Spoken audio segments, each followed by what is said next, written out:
Mateus capítulo de número 11.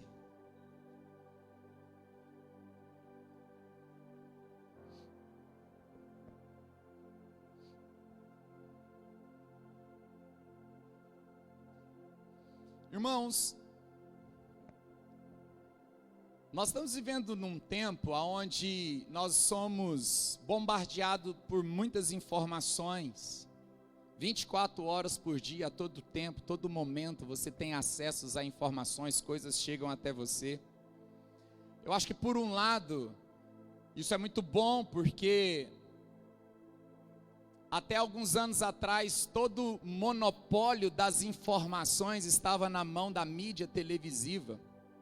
Então a internet fragmenta tudo isso e qualquer pessoa, boa ou ruim, pode gerar conteúdo. Então todas as pessoas podem se tornar produtores de conteúdo, produtores de informações. Então todas aquelas informações que talvez estavam na mão de um só, vamos dizer assim, na mão de apenas um tipo de mídia, hoje já não está mais, está tudo muito fragmentado, tudo espalhado. Então se por um lado existem um bombardeio de informações, por um lado isso é bom, pelo fato de cada um poder gerar conteúdo, mas a grande questão é que existem muitos conteúdos que são gerados por pessoas com intenções das mais diversas. E nós precisamos entender, irmãos, discernir conteúdos.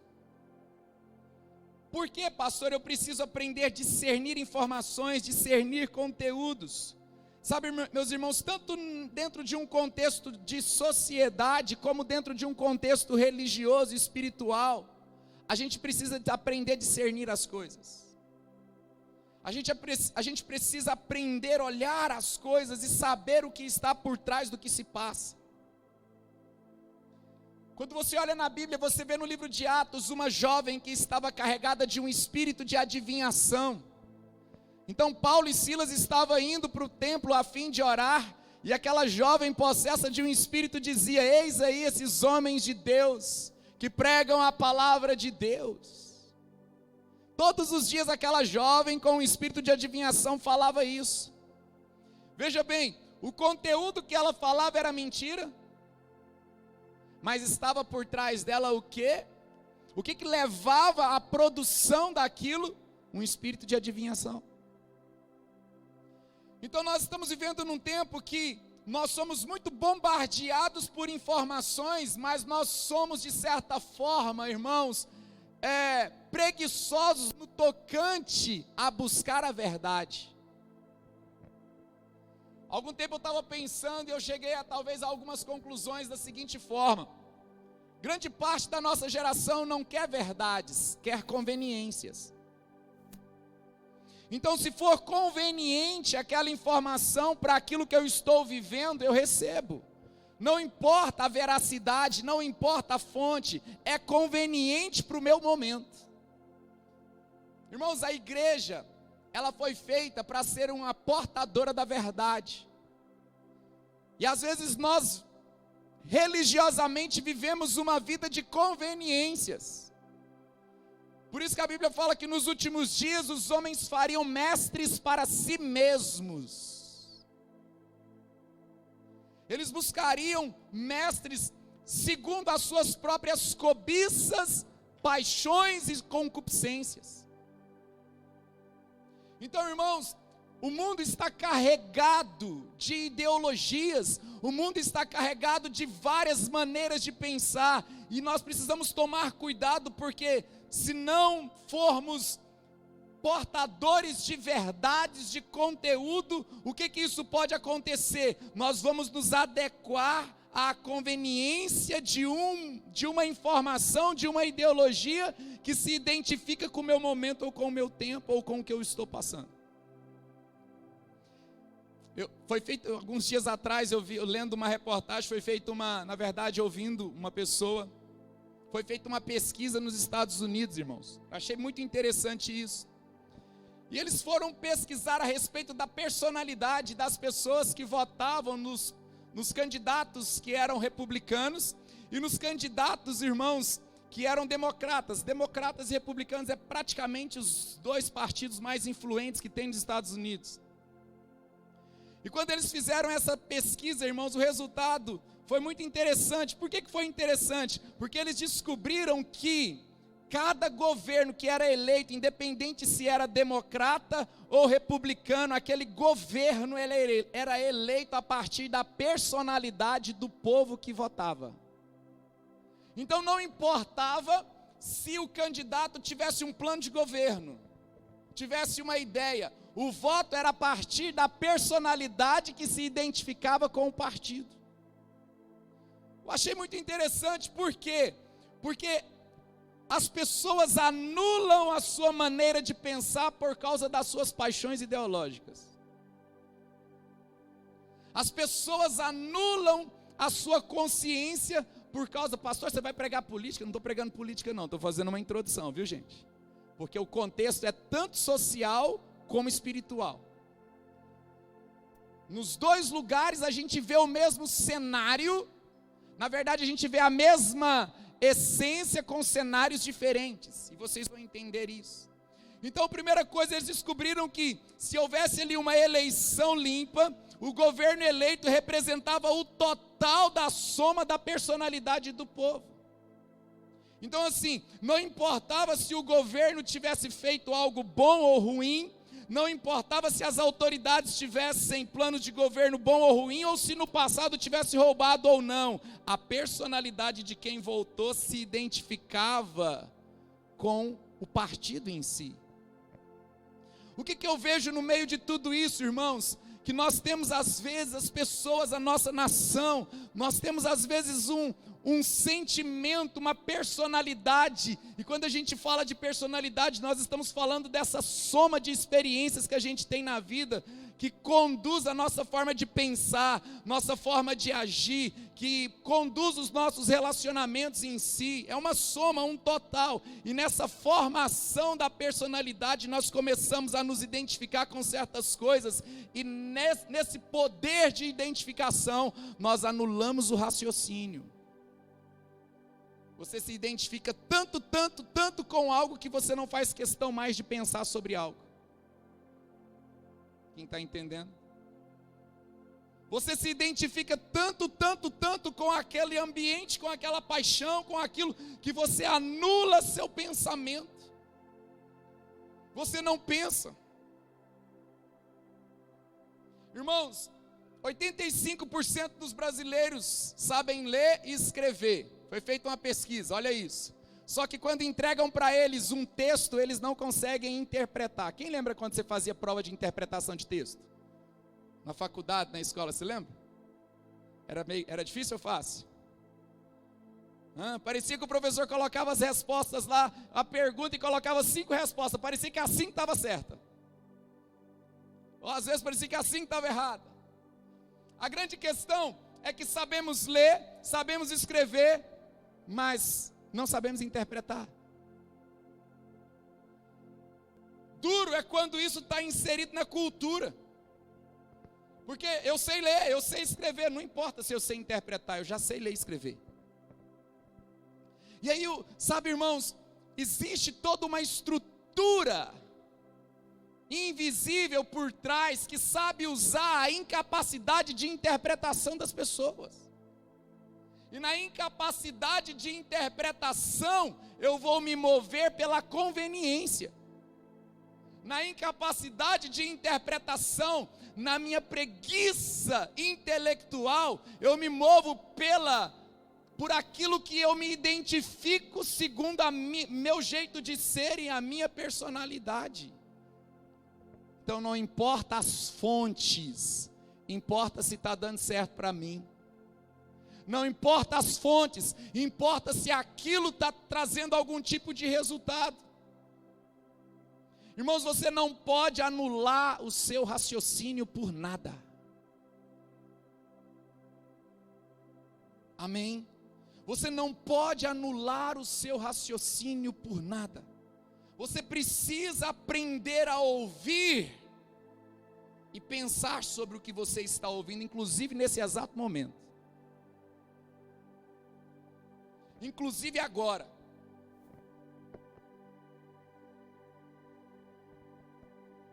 Irmãos, eu não ia ler esse texto agora não, mas eu vou ler esse texto agora. Antes de nós lermos Mateus, vamos lá para o livro de Atos.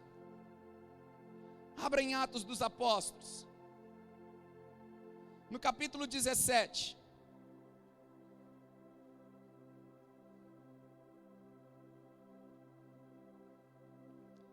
Atos capítulo 17. Por mais que nós estamos sendo bombardeados por muitas coisas, muitas informações, você não pode, irmãos, perder a capacidade de raciocinar, perder a capacidade de pensar, perder aquele senso. Ei, eu não quero armar você com essa mensagem, e eu não quero fazer de você alguém crítico. Eu só quero que você comece a pensar. Porque a religião deixa a mentalidade das pessoas preguiçosas em nome da fé. Você está entendendo? A religião deixa a intelectualidade das pessoas preguiçosas em nome da fé. Pastor, por que você está falando sobre isso? Irmãos, entenda uma coisa: fé, ela é sobrenatural. Amém, gente? Fé é um produto que aciona nossa vida espiritual, mas a fé não anula o nosso intelecto. Muito pelo contrário, a fé é como se fosse uma ponte que traz a sabedoria do Espírito para a minha mente natural. Então agora eu não tenho fé só no Espírito, eu tenho fé na mente. Eu penso conforme a fé que eu possuo na sabedoria do Espírito. Diga comigo bem forte: a fé não é racional, ela é sobrenatural, mas não anula minha capacidade de raciocínio. Por isso existe uma nobreza em avaliar as coisas, em pensar sobre as coisas. Irmãos, da mesma forma que você tem uma velocidade de informações certas e erradas que chega a você, você também hoje tem acesso rápido ao que é verdadeiro e ao que é falso. Você pode ir a fontes com a mesma rapidez e agilidade. Que bom que Deus tem levantado homens com revelação do Evangelho, da palavra, para edificar-nos. Que bom, irmãos, que Deus levanta pessoas com entendimentos que amplia o nosso conhecimento a respeito de certos assuntos. Mas deixa eu te falar, não deixe ninguém no YouTube ser a sua mente. Não deixe ninguém ser ou conduzir ou produzir. Irmãos, não é errado alguém influenciar a minha vida, é errado eu colocar a minha vida na mão desse influenciador, porque o ensino dele me deu resultados. Pastor, o que é isso? Irmãos, deixa eu falar um trem para vocês aqui, bem claro. Eu simplesmente poderia ser um pastor hoje com 1.000, 2.000 pessoas nessa igreja. Pastor, você podia? Podia, irmãos. Como? Por que não é então? Porque eu não quero controlar a vida de ninguém, eu quero te fazer pensar. E muitas foram as pessoas que já chegaram em mim: pastor, e aí, o que eu faço? Não, pastor, conduz. Pastor, põe o cabresto aqui, vai, onde é que é para fazer, o que é para fazer, para onde que é para ir. Eu te levo para o Evangelho. Se o Evangelho não produz direção para você, irmãos, não sou eu que vou produzir. Porque se eu te der uma direção e ela der errada, a culpa é de quem? Mas se eu te levar para a palavra e Deus falar com você, é você e Ele. É você e Ele. Porque o meu maior propósito, irmãos, a Bíblia diz que o rebanho do Senhor, ele não deve ser pastoreado através de domínio. Qualquer marca, irmãos, de um líder, qualquer marca de domínio na vida de um líder, Deus não está mais. Se tem alguém que te deixa livre, é Deus. Paulo diz: me fiz livre de todos para servir a muitos. Eu entendo que quanto mais livre eu sou de você, mais eu posso ser útil para você.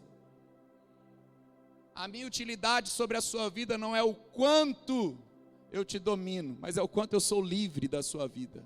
E você é livre de mim, então nós podemos falar a verdade um para o outro, sem medo de perder um ao outro. Você está entendendo? Quem está entendendo esse negócio? Então, irmãos, olha a nobreza do capítulo 17 de Atos, versículo 10. Logo que anoiteceu, os irmãos enviaram Paulo e Silas para Bereia. Chegando ali, eles foram à sinagoga judaica. Os bereanos eram mais nobres do que os tessalonicenses. Veja bem, está falando de nobreza. Eles eram nobres, mais do que os tessalonicenses. Mas o que caracterizava essa nobreza? Por que a Bíblia diz que eles eram mais nobres? Pelo seguinte fato, olha isso. Pois receberam a mensagem com grande interesse, examinando todos os dias as Escrituras, para ver se tudo era assim mesmo.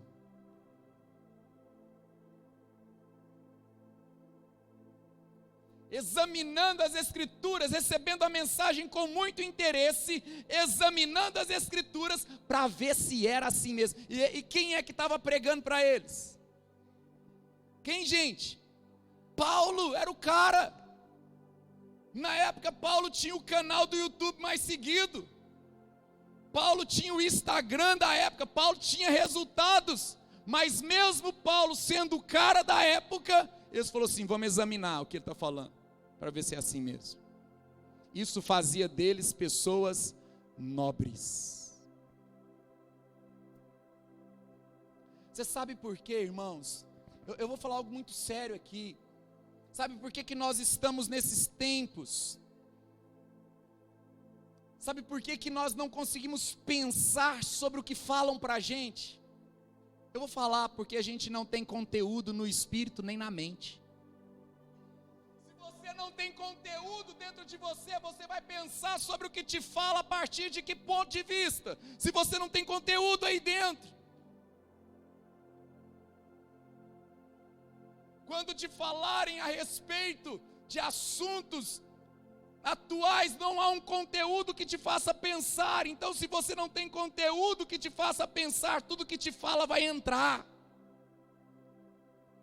Se você não tem conteúdos a respeito, irmãos, de fé, a respeito de curas, a respeito, irmãos, do evangelho puro, genuíno, verdadeiro, se não há conteúdo dentro de você, quando te falarem a respeito do assunto, não tem como você pensar sobre aquilo, por ausência de conteúdo. Aí é nessa hora que alguns são enganados, ou também é nessa hora que alguns perdem oportunidades, porque não conseguem julgar a partir do conteúdo, porque não possuem. E o risco é que a partir daí, você aceita tudo que te fala. Porque não há nobreza para verificar. Quantos amam participar de conferências aqui, em cultos, igrejas, assim? Quem gosta? É bom, né, irmão? Ninguém gosta não, fazer isso aqui nunca mais. Vocês não gostam? Pastor, por que a gente faz conferência? A gente faz conferência, irmãos, não é para agitar a igreja não. A gente não faz conferência para juntar a multidão, não. Ó, você viu, você foi lá na conferência, o tanto de gente. Não, dá errado. A gente faz conferência para conferir. Quando alguém é chamado para ministrar numa conferência, não é para ser a estrela da festa. É para que aquela pessoa que está ministrando, a voz que está falando, o Espírito que está anunciando a parte daquela pessoa, tem que conferir com o que aquela igreja está aprendendo antecipadamente. Por isso, irmão, você tem que trazer pessoas para uma conferência que está dentro do mesmo espírito da sua igreja. Não, vamos trazer aquela pessoa que está na mídia. Não, você tem que trazer quem está no mesmo espírito para ver se confere o ensino no lugar.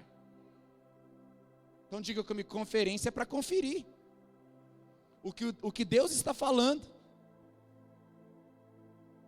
Então nós entendemos as coisas de uma forma errada. E esse entendimento de Atos 17 é muito claro. Que Paulo chega, prega e ensina, mas havia homens nobres que decidiram fazer uma avaliação.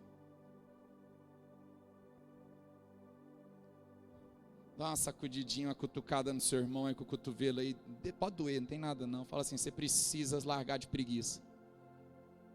Fala, você não pode ter preguiça intelectual. Pastor, mas o evangelho não é racional. mas potencializa sua mente. O evangelho é espiritual, mas alarga seu entendimento. Ou você acha que o Espírito Santo, que é o Espírito da verdade, não sabe tudo de medicina? Ou você acha que o Espírito Santo, que é o Espírito da verdade, não sabe tudo de engenharia? Ou você acha que o Espírito da verdade não sabe tudo de administração? O nosso grande problema é que a igreja conseguiu separar a sabedoria espiritual das faculdades intelectuais. Aí a gente acha que a gente tem uma vida congregacional e uma vida profissional. Sendo que se nós quisermos uma sociedade transformada, nós não podemos separar essas duas coisas, nós precisamos juntar essas duas coisas, porque o homem carregado da sabedoria espiritual, essa sabedoria espiritual guia ele nas suas faculdades intelectuais e mentais, e ele faz a diferença ali.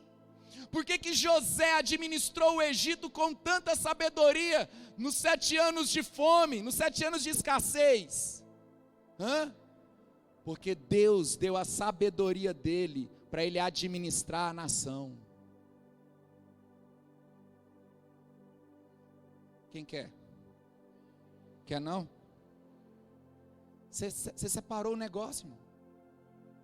Nós rompemos isso. Nós tiramos isso. Nós precisamos novamente, irmãos, começar, se nós quisermos, irmãos, fazer com que setores da sociedade sejam impactados por homens de governo, nós precisamos fazer com que a nossa personalidade não se ligue com a ideologia convincente, ou aquela ideologia que no momento pode ser algo que me faz estar bem, uma ideologia conveniente. Eu preciso de uma sabedoria que influencie minha personalidade para a verdade, que me faça pensar, raciocinar naquilo que é de Deus. Então eu pego toda essa ideia, irmãos, esse contexto social no mundo, e a gente começa a ver isso dentro do povo de Deus. Levanta a mão e diga assim: nós precisamos de uma nobreza. De que a nobreza está em pegar tudo que eu recebo e conferir com a verdade de Deus.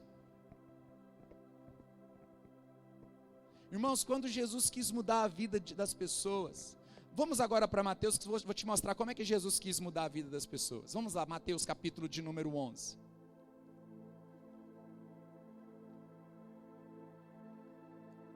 Agora você vai ver algo muito interessante aqui.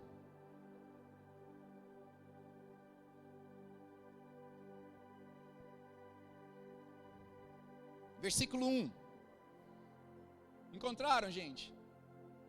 Vocês estão comigo aqui? Aleluia. Vocês gostam de ler? Gosta? Tem que gostar, porque o cristianismo tem um livro como referência. Capítulo 11 diz assim: quando acabou de instruir seus 12 discípulos, Jesus saiu para o quê? Ensinar e pregar nas cidades da Galileia. João, ao ouvir da prisão que Cristo estava fazendo, enviou seus discípulos para lhe perguntarem: és tu que haveria de vir ou devemos aguardar outro? Verso 4. Jesus respondeu: voltem e anunciem a João que vocês estão ouvindo e vendo. Diga comigo assim: ouvir e ver. Olha o que Jesus diz: os cegos veem, os aleijados andam, os leprosos são purificados, os surdos ouvem, os mortos são ressuscitados, e aos pobres é pregado o evangelho. Volta um pouquinho aí no telão, gente. Quando alguém está cego, ele precisa do quê? Volta, passa mais um. Mais um, não, vai lá para o 5. Quando alguém está cego, ele precisa receber o quê? Vamos lá, gente, me ajuda. Quando alguém está cego, precisa receber o quê? Ok, então ok, tá certo, né? Quando alguém está aleijado, ele precisa receber o quê? Ele precisa andar. Então tá certo, né? Um leproso, na época, a lepra não era apenas uma doença física, mas era tido também como algo espiritual. Então naquela época o leproso precisava ser purificado. Então quem era leproso naquela época precisava receber purificação. Quem estava surdo naquela época precisava receber audição. Então o problema estava resolvido. É surdo, receba audição, está resolvido o problema. É morto, receba a ressurreição, está resolvido o problema. Mas quando chega na época dos pobres, na hora dos pobres, por que não está escrito, e aos pobres está sendo dado dinheiro? O problema da pobreza não poderia ser resolvido com dinheiro? Espera aí, cego recebe visão, os aleijados recebem movimentos, os leprosos recebem purificação, os surdos recebem audição, os mortos recebem ressurreição, e os pobres recebem dinheiro. Não deveria ser assim? Mas Jesus vem e fala assim, aos pobres está sendo pregado as boas novas. Você sabe o que Jesus está dizendo? Que a pobreza era ausência de ensino.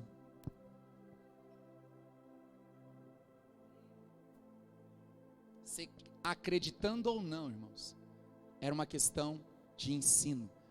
Ou seja, como que Jesus estava resolvendo o problema do cego, dando vista? Como que Jesus estava resolvendo o problema dos pobres, dando ensino?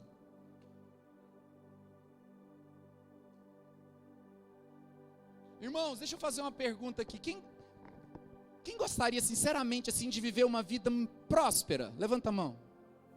Quantas vezes você leu o provérbio de Salomão?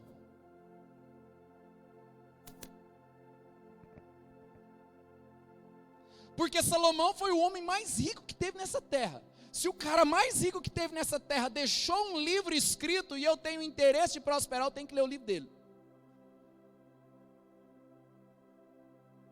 Eu tenho que ler o livro dele. Eu tenho que ir atrás da literatura dele.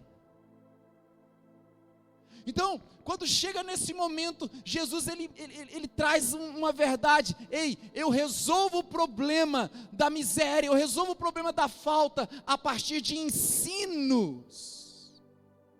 Porque no ensino eu mudo o intelecto das pessoas, no ensino que está no meu espírito, eu mudo a forma de pensar. Jesus não estava simplesmente, e ele não tinha problema em dar recurso, porque ele deu pão, ele deu peixe, mas ele não queria apenas que você fosse alguém que vivesse em torno do recebimento de pão e peixe, ele queria que logo após você começasse a comer carne e sangue. Porque depois de dar pão e peixe, ele atravessa, o povo segue, aí ele diz, vocês me seguem pelo alimento que perece, a minha carne é a verdadeira comida, o meu sangue é a verdadeira bebida, aquele que não come da minha carne, não bebe do meu sangue, não tem parte comigo. Ou seja, não era só dar algo, era mudar a forma de pensar a respeito de algo. Por isso que Hebreus capítulo 11 diz que a fé gera entendimento. Pela fé entendemos. Levanta a mão e diga comigo, eu não recebo fé só para receber coisas.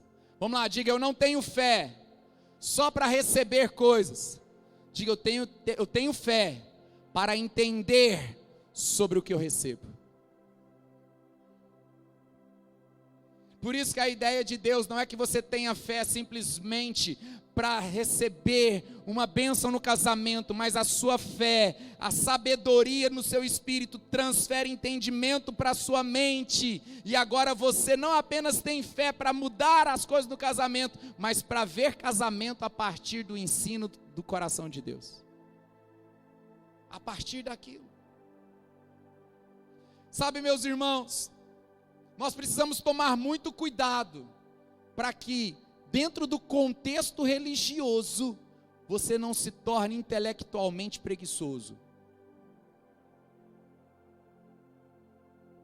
Porque dentro de um contexto social, nós amamos, o mundo ama mais as ideologias que se comunicam com sua personalidade do que propriamente ideias e propostas que podem mudar a coletividade. Mas dentro do contexto religioso, muitas vezes nós estamos no mesmo caminho, meus irmãos. Nós, por falta de não termos produtos espirituais, não termos palavra espiritual, não termos verdades e não irmos à fonte, nós só ouvimos e recebemos e não somos nobres para conferir as verdades. Para conferir as verdades. Por que a gente precisa entender isso, irmãos? Porque o Senhor, Ele quer potencializar os nossos entendimentos. Ele quer potencializar aquilo que a sua mente já sabe. Ele quer potencializar aquilo que você aprendeu. Quem está entendendo, diga amém. E tem um ponto muito sério no meio de tudo isso, irmãos, que nós precisamos guardar o nosso coração. O fato de nós vermos pessoas dentro do contexto religioso produzir resultado, não quer dizer que a pessoa que está produzindo resultados está apto para fazer qualquer coisa.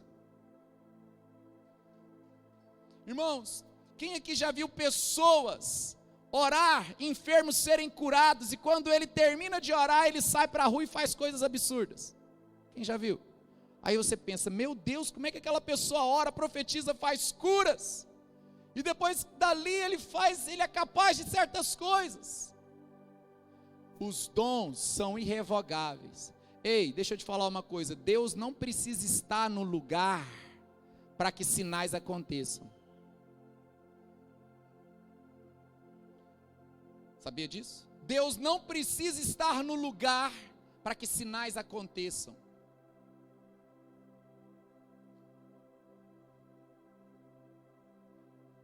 Tem igrejas, por exemplo, no estado de São Paulo tem uma igreja, irmãos, que os pastores da igreja é um casal de lésbica. Irmão, vai lá, cadeirante, sai andando. Eu olho para aquilo e falo, Jesus, nós estamos jejuando, morrendo, orando. Você vai lá, irmão, os trem acontece. Irmãos, os mágicos de Faraó também fizeram o cajado se transformar em serpente. A questão é que a serpente do cajado de Moisés engoliu aquela serpente dos magos de Faraó. A verdade sempre vai engolir o engano. Sempre vai. O que eu quero que você entenda, pastor, por que você está falando isso? É que muitas vezes o erro de pessoas que estão em posições de autoridade, de alguma forma anestesia a mente de um povo preguiçoso intelectualmente. Então as pessoas olham e falam, mas ele está dando resultado mesmo no erro, então eu posso continuar do jeito que eu estou, para que me arrepender? O resultado dele anestesia o arrependimento do povo. Aí é a hora de você saber que o evangelho na tua vida te faz pensar, e nesse pensamento você confere dentro de uma nobreza, conforme os bereanos, com a palavra. E sempre fique com a palavra. Sempre fique com o evangelho. Sempre, meus irmãos. Então nós começamos a ter preferências religiosas.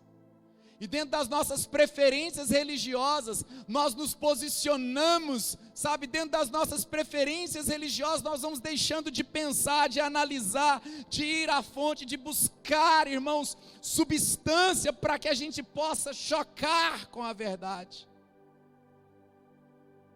Irmãos, tem coisas na vida que não é falta de conhecimento. Tem coisas na vida que é preguiça de raciocínio. Fala para o seu irmão assim, a religião não pode cauterizar a sua mente. Não pode. Não pode, meus irmãos. Você precisa entender isso no coração. Vamos para Romanos capítulo 12. Vamos lá. Ou melhor, 2 Coríntios capítulo 4.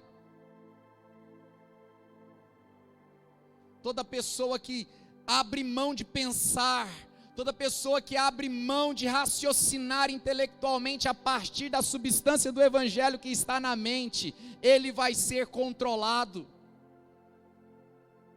Sabe, irmãos, redes sociais e YouTube é para edificar a sua fé, não é para pensar para você. Ouça para ser edificado, não para ter o coração dividido.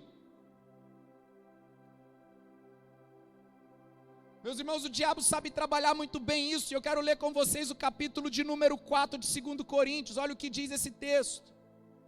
Agora, daqui a pouco eu já entro no culto racional, para você ver o que o culto racional faz para quebrar toda essa condição. Olha o que diz o capítulo 4, versículo 4 de Coríntios, 2 Coríntios. Vamos ler a partir do versículo 1.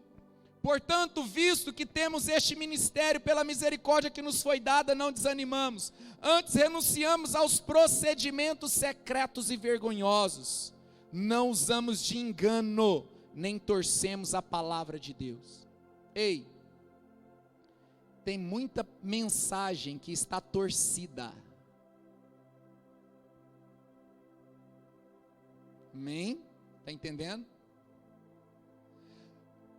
Pode-se usar a Bíblia, argumentos bíblicos, distorcê-los, para levar as pessoas a fazer o que eles querem. Quando chega nessa hora, eu sou tendencioso a querer citar exemplo, mas eu não posso, para não tocar em ninguém. Mas você precisa captar essa mensagem e entender o que eu estou falando. Por isso que você precisa ter conteúdo e substância, para quando ouvir uma mensagem distorcida, você olhar e falar assim, opa, peraí, foi lido na Bíblia, está na Bíblia, mas não tem engano aí. Olha o que Paulo diz: antes renunciamos os procedimentos secretos e vergonhosos, não usamos de engano, nem torcemos a palavra de Deus. Ao contrário, mediante a clara exposição da verdade, recomendamos-nos a consciência de todos diante de Deus. Veja bem, olha os conselhos, eles não usam de engano, não torcem a palavra, a exposição da verdade é clara. A exposição da verdade é clara, e depois ele diz, eu recomendo vocês a consciência, ou seja, gente, a palavra pregada de maneira clara precisa gerar consciência. A palavra, ela não vai levar você a ser controlado pela denominação, mas conscientes da verdade pelo Espírito Santo. É muito mais fácil você ouvir de alguém o que fazer, do que ser guiado pelo Espírito.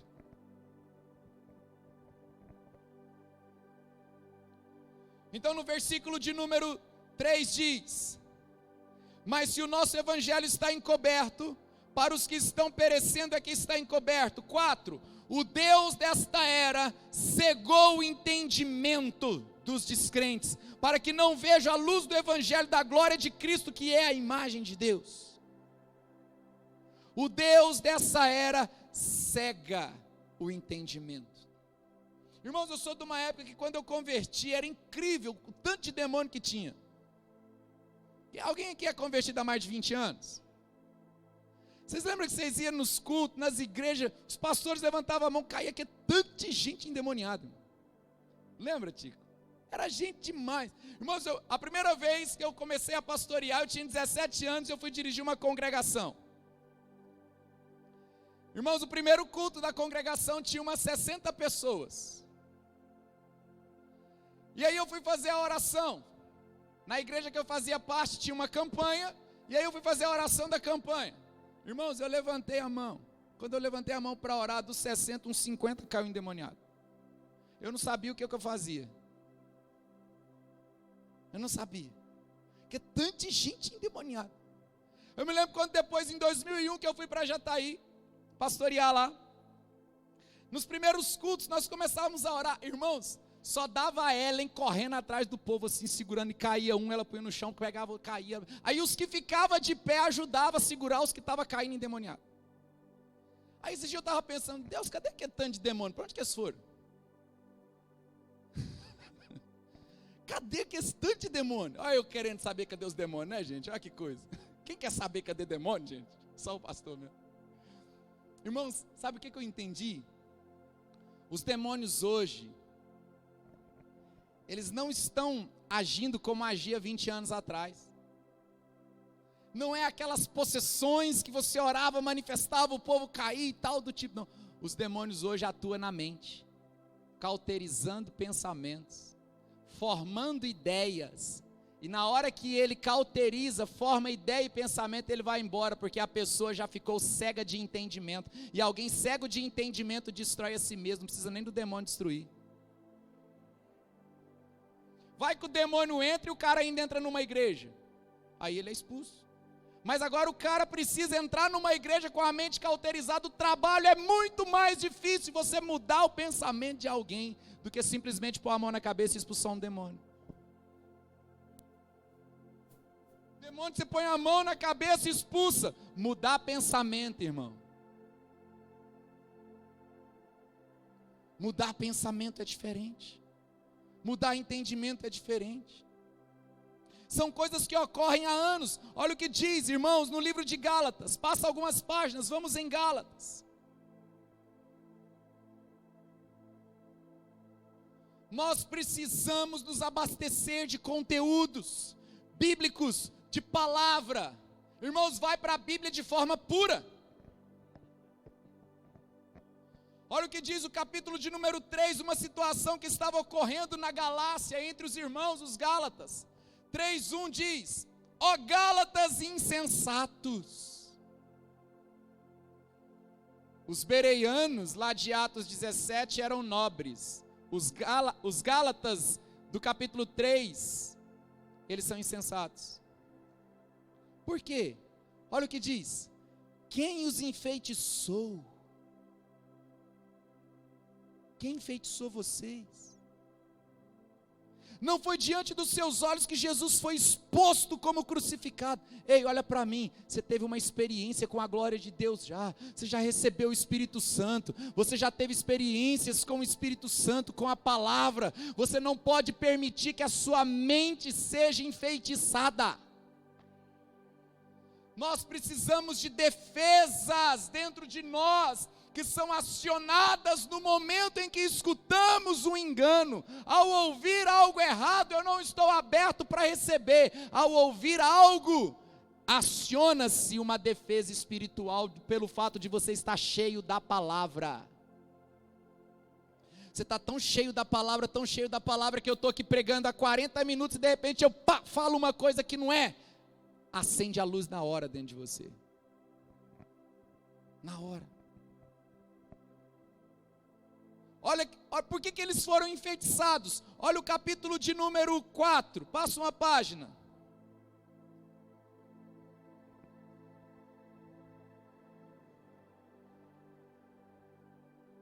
Vamos ler alguns textos de Gálatas. Verso 8.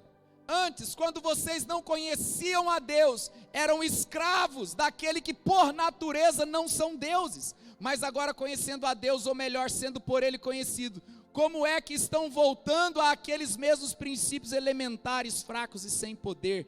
Querem ser escravizados por eles outra vez? Paulo vem com a mensagem nova, Paulo vem com a mensagem da graça de Cristo, e eles estavam voltando a velhos princípios da lei. Eles tinham sido enfeitiçados, eles não tinham sido aperfeiçoados na mensagem, por isso que agora eles estavam voltando. Mais um texto, irmãos, passa uma página, ou melhor, verso 16. Tornei-me inimigo de vocês por dizer a verdade. Os que fazem tanto esforço para agradá-los não agem bem, mas querem isolá-los a fim de que vocês também mostrem zelo por eles. Agora olha o capítulo de número 5, versículo 1.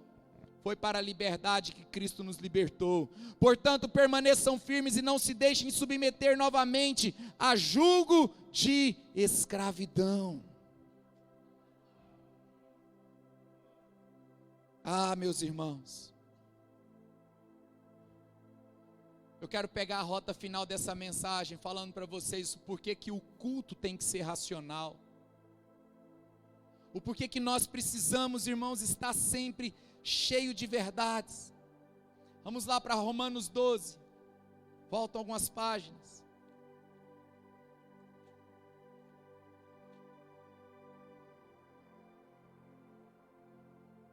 Quando a gente fala sobre um culto, por exemplo, toda igreja que você vai, o culto tem uma certa organização. Chamamos isso de liturgia. O que é a liturgia de um culto? Nada mais é do que o homem organizando a sua própria forma e maneira de adorar a Deus. É a organização da adoração, isso é liturgia. A organização humana da adoração. Então, irmão, se nós falamos de um culto, olha o que diz capítulo 12, verso 1. Portanto, irmãos, rogo pelas misericórdias de Deus, que se ofereçam em sacrifício vivo, santo e agradável a Deus. Este é o culto racional de vocês. Veja bem, culto racional é algo intencional, é algo pensado. Diga comigo bem forte, o culto é racional. Vamos lá, gente, diga, o culto é racional. Então, todo culto intencional a Deus, ele precisa de alguma forma me despertar no espírito e me ativar na mente, porque eu estou usando a minha mente para cultuar, a minha mente está se relacionando com o meu Deus, que é a causa do meu culto, ou seja, Deus está atingindo e tocando a minha mente. Você está entendendo? Diga isso comigo bem forte. O meu Deus, Ele acessa o meu espírito e transforma a minha mente. O culto é racional. Pastor, por que Paulo escreveu esse texto? Eu vou te falar por que Paulo escreveu esse texto. Olha isso. Irmãos, rogo-vos pelas misericórdias de Deus, que se ofereçam em sacrifício. Paulo escreveu esse texto por um motivo. Porque naquela época, a principal parte do culto era o sacrifício. E o sacrifício estava em moda. O sacrifício era algo popular no meio das pessoas que queriam prestar cultos. Só que no meio desse contexto, haviam alguns líderes religiosos que usava dessa intenção de sacrificar a Deus, eles usavam dessa popularidade do sacrifício para poder tomar vantagem. E aquelas pessoas não pensavam sobre o assunto, porque o que estava na moda era oferecer o sacrifício. Então Paulo, ao ver os abusos em nome do sacrifício a Deus, ele vem e diz, por que vocês não se tornam um sacrifício vivo, santo e agradável a Deus?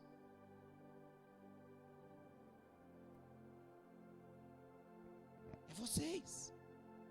Paulo estava destruindo, irmãos, uma má intenção humana que estava tomando vantagem de um povo que de forma sincera estava cultuando a Deus através do método da moda. Paulo veio para quebrar aquilo. Paulo veio para destruir aquilo.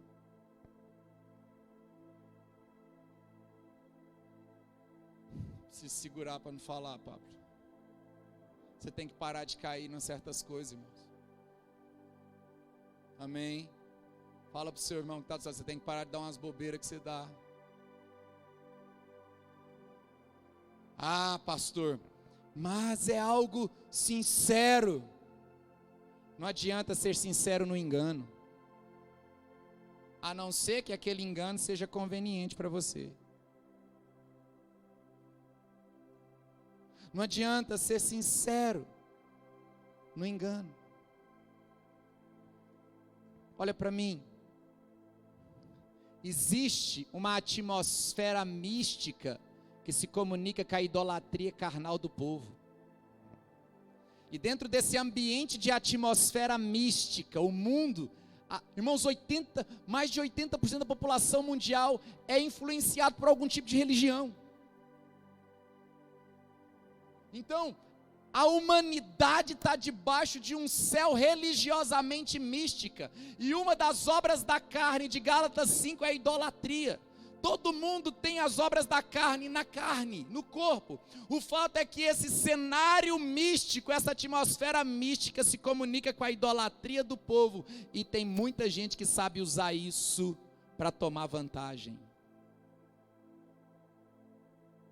E aí, a gente encara o culto não como algo racional que me liberta disso. A gente encara o culto como 2 horas semanais aonde eu cumpro simplesmente a minha obrigação congregacional.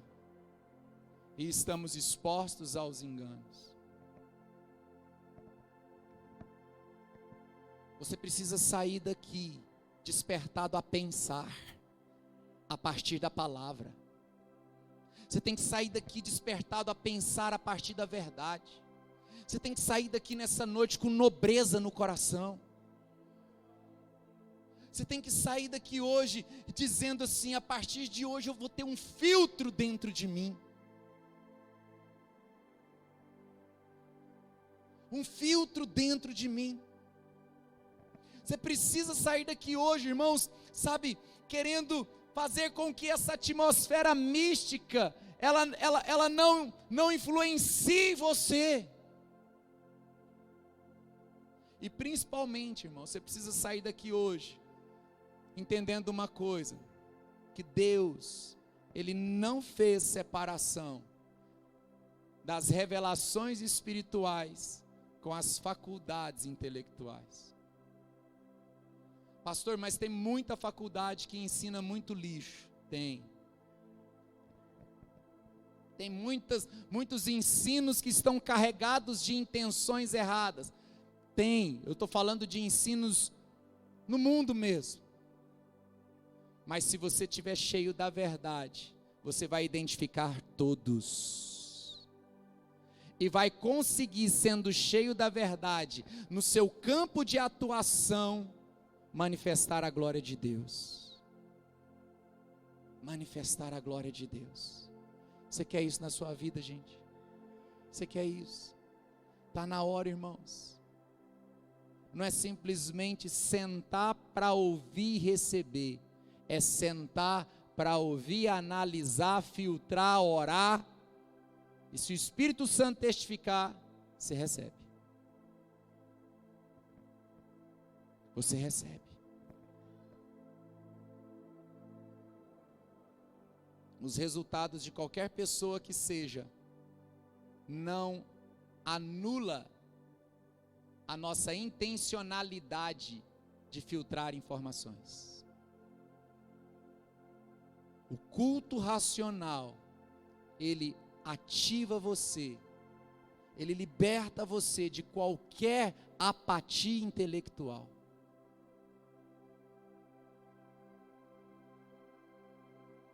Tem coisas que eu olho e eu falo assim: Deus, como é que tudo isso acontece? Deus? Como é que tal pessoa consegue romper desse jeito, com enganos? Sim, é a história da pesquisa eleitoral dos Estados Unidos. A personalidade daquela multidão se identifica com o engano daquela pessoa. Você está entendendo o que eu estou falando?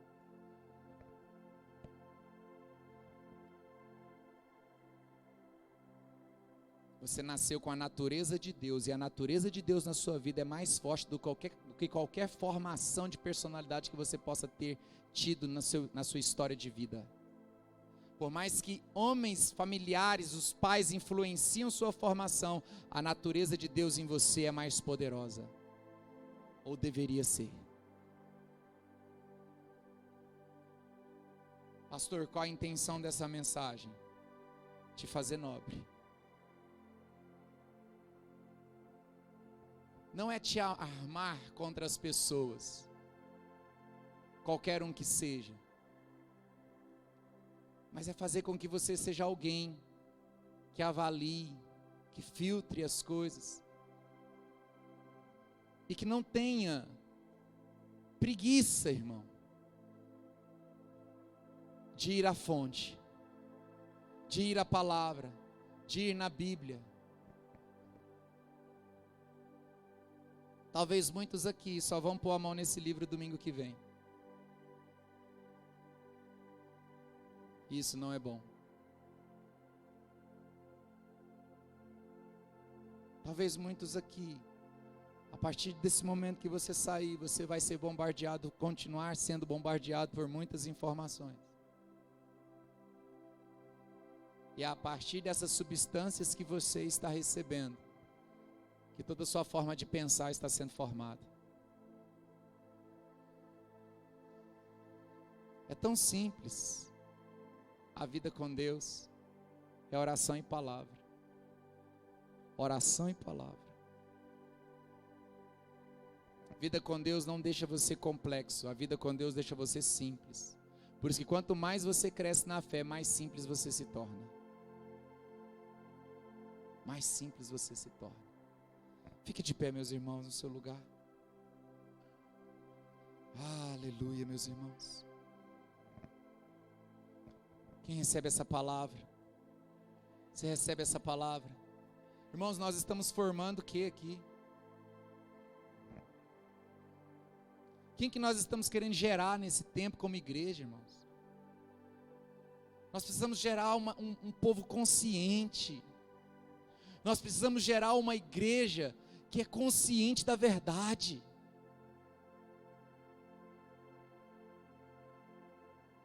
O que estamos gerando?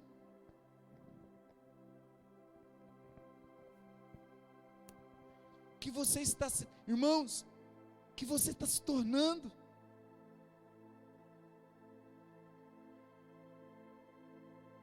Irmãos, a maioria dos jovens que cresce na igreja, cresce, filho de crente, ele cresce na igreja, cresce, adolescência na igreja, juventude na igreja.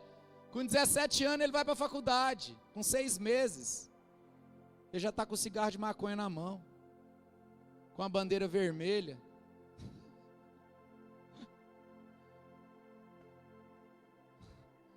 E o Che Guevara desenhado no peito dele. O cara cresceu, 18 anos na igreja, com 6 meses de faculdade, tudo caiu. Que evangelho é esse da faculdade que é poderoso desse jeito? Que mensagem de faculdade poderosa é essa que destrói 17 anos de pregação na cabeça do menino? Você está entendendo, gente? Que a eficácia da mensagem não está sendo tão eficaz como pensamos. Porque não está despertando uma intelectualidade santa, pura. Não está gerando defesas. E quando ele é atacado, quando ele se torna um alvo, é uma presa fácil.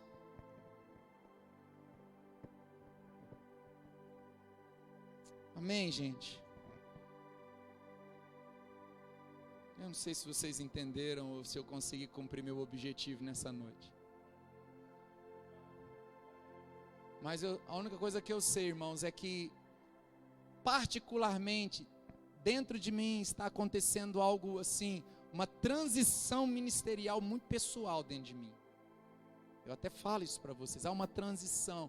E eu sei que agora o tempo é um tempo de formação, assim, de pessoas para ir, para voar, para seguir.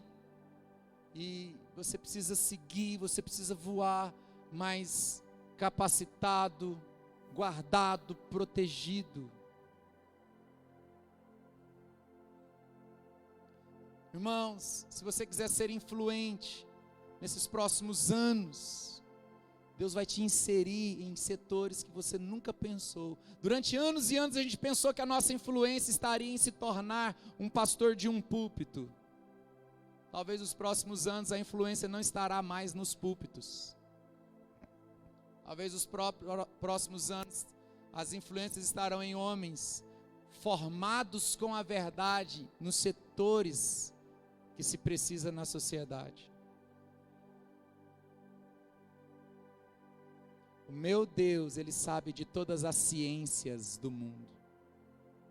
Nabucodonosor, quando foi separar jovens, o primeiro critério de Nabucodonosor, um rei que virou um jumento, viu gente? Nabucodonosor foi comer capim, cresceu orelhas nele, está lá no livro de Daniel. Um rei que virou isso, ele tinha um critério para os jovens assistir no palácio. Sabe qual era o critério? Doutos em toda ciência. Era um dos critérios. Escolha para mim jovens que sabem, que sejam doutos em todas. Daniel estava lá.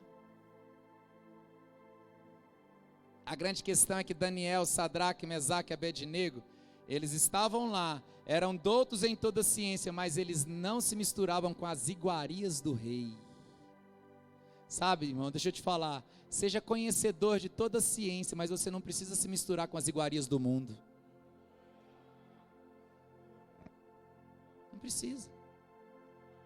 O segredo de Daniel não era que ele tinha que correr do palácio de Nabucodonosor. Não tem como a gente correr do mundo.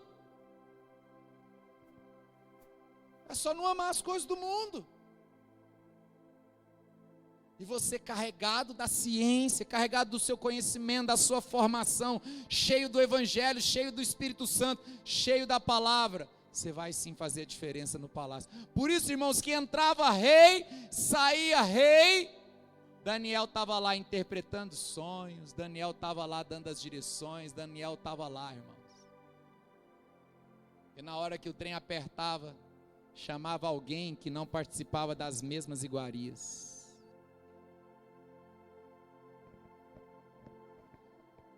Não pense que você vai ser chamado se você faz as mesmas coisas. Por isso que a igreja não é um lugar de adequação para as pessoas que vêm do mundo continuar fazendo as coisas que faziam no mundo. Nós não temos que ser bonitinhos segundo o mundo. Igreja não ganha pela igualdade, igreja ganha pela diferença. Não é porque fazemos coisas iguais, paralelas, que seremos atrativos para o mundo. É porque fazemos coisas diferentes. A igreja primitiva, irmãos, eles contavam com o respeito de todo mundo, mas ninguém ousava chegar perto deles. Estranho, né? Eu respeito o Pablo, mas não quero nem chegar perto dele. Por que acontecia isso? É porque se eu chegasse perto da igreja primitiva, perto do Pablo, aquilo que ele tinha me capturava, me pegava, e eu ia fazer parte dessa vida. Era assim, gente, amamos esse povo é bom, mas não anda com eles não, senão você vai ficar igualzinho a eles.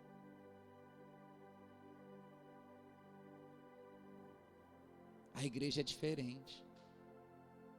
Diga comigo, a igreja é diferente. O povo de Deus é diferente. Amém, irmãos? Uma vez um pastor meu chegou na igreja, né? Ele ficou muito bravo nessa época, os jovens estavam cantando uma música, eles queriam fazer um retiro e tal, e chamar muitos jovens do mundo fora da igreja, e eles criaram uma estratégia.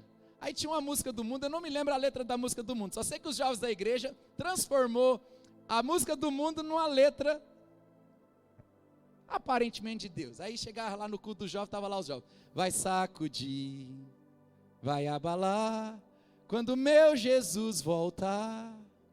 Quando o pastor viu aquilo, irmãos, eles estavam igualando um trem do mundo para poder se tornar atrativo para as pessoas do mundo. O pastor queria quebrar os jovens no meio. Igreja é na diferença. Agora fica na cabeça da gente a música, já viu? Agora fica aqui, parece um trem assim cantando. Jesus. Irmãos, amém? Fala para o seu irmão assim, não anule seu pensamento. Não anule seu intelecto. Fala, pense. Diga, o evangelho é a verdade. É vivido por fé, mas não anula sua intelectualidade. Levante suas mãos, vamos orar. Comece a orar.